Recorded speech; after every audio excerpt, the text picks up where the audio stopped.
Hey guys, welcome back to another video. So today, once again, update at the start of the video.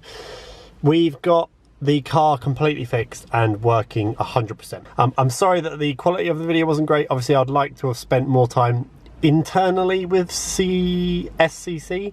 So obviously filming him fix the problem, that would have been quite good content.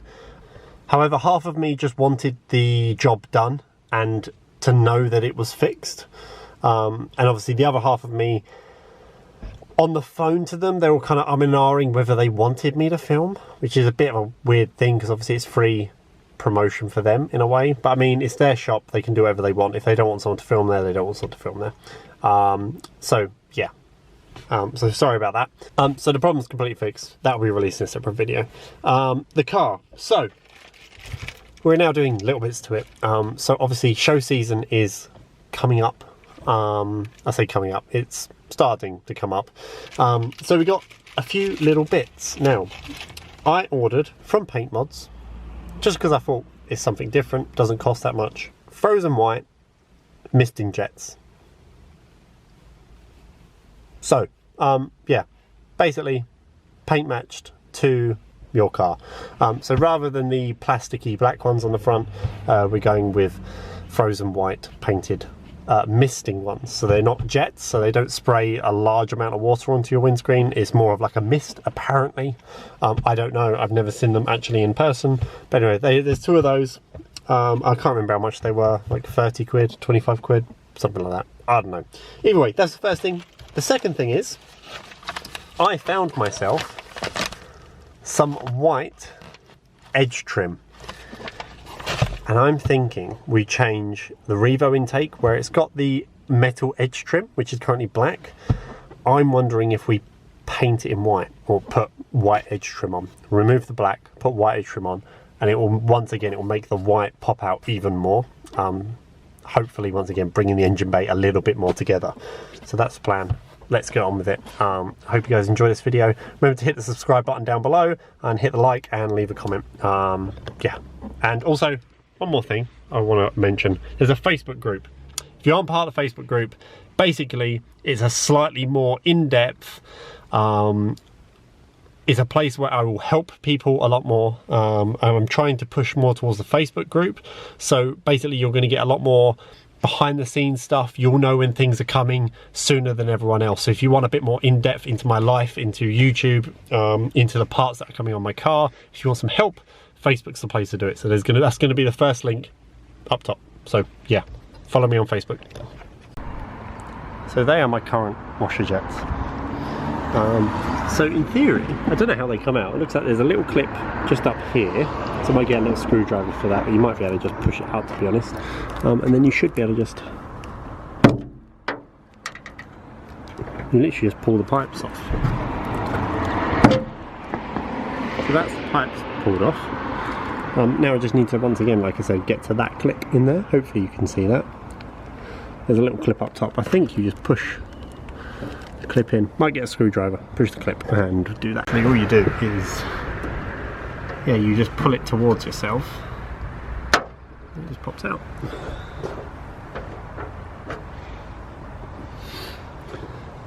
So that's the old ones out.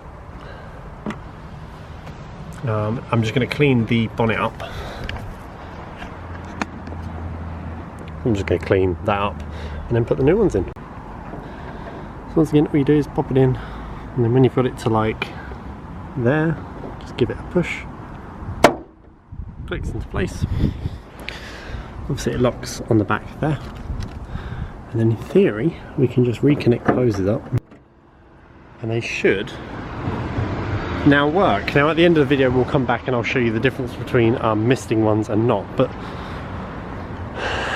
from this perspective I think it looks quite cool actually. Right, onto the Revo thing. So this is what I meant by the Revo trim. So what I'm going to do, I'm going to go inside, I'm going to measure up, oops, I'm going to measure up these two pieces with the white trim that I've got inside the car. We're also going to put trim around this section, so that way it doesn't kind of cut into the box down there. So obviously as it wiggles Basically it's just got trim around the whole thing, so we're going to also white trim around the outside there. I think that hole there is too small for white trim, so we might not do that one, but yeah, we're going to white trim this whole thing, and then hopefully with it all white trimmed it might look quite good. Okay, so I've got 3 bits of the white trim. So pretty much we are going to firstly remember which bits of trim go where. So this smaller one should, we just butt it up against here, clip into place, should go around this corner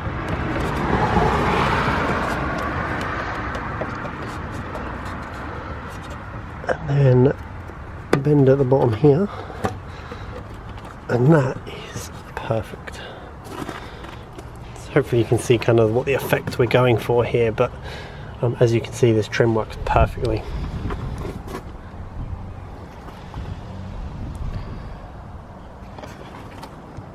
So yeah, there's that white trim. Let's put on the second long one, which is this one.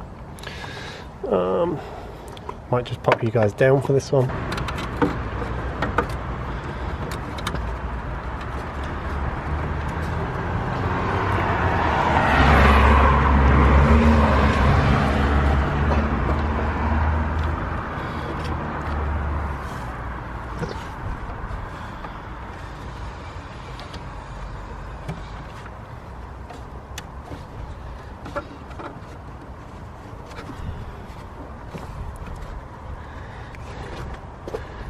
And that is that one on.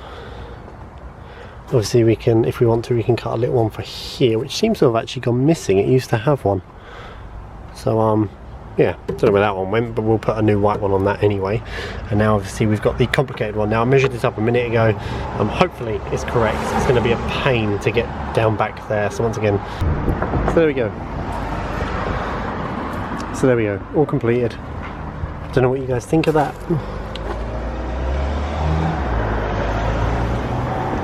Personally, I really like it. Definitely makes the intake stand out a lot. Very, very simple mod. Must admit I forgot to put a bit on that, but it's not the end of the world.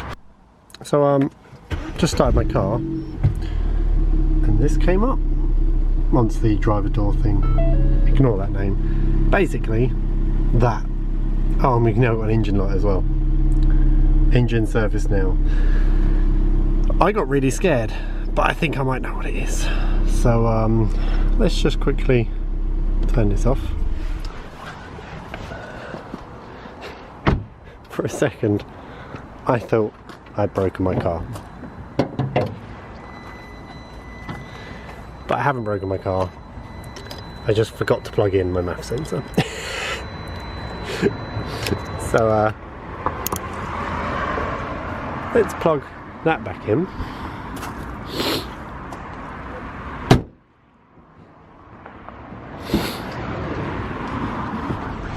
Fingers crossed, it's working.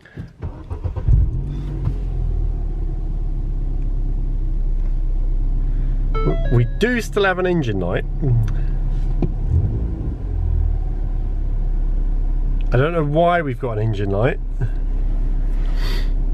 Maybe it will clear itself, I don't know. We'll have to get a full reader on that. I did start the car multiple times with the MAF sensor not on, so I may need to clear all the engine codes and stuff. But yeah, that's interesting. I'll leave you guys there. I'll leave you guys there. An interesting way to end the video with a engine light, and I'm hoping it's the MAF sensor. I'm assuming it's the MAF sensor.